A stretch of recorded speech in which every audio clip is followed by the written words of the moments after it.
Digital अरेस्टची भीती दाखवून फसवणूक करण्यात आली। कोल्हापुरात 7,86,00,000चा गंडा घालण्यात आला आहे। जुना राजवाडा पोलिसात या प्रकरणी गुन्हा दाखल करण्यात आलाय।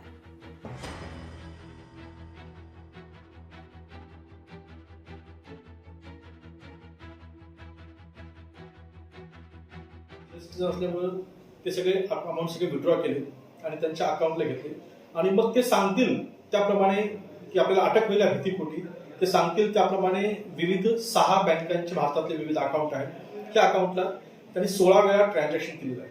एकूण ट्रान्झॅक्शन जे आहे ती 7,86,00,000ची ट्रान्झॅक्शन आहे।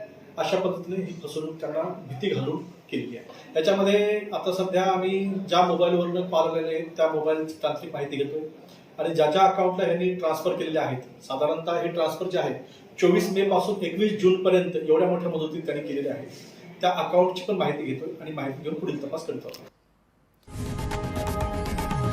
लोकशाही मराठी ऐका, पहा, जागरूक रहा।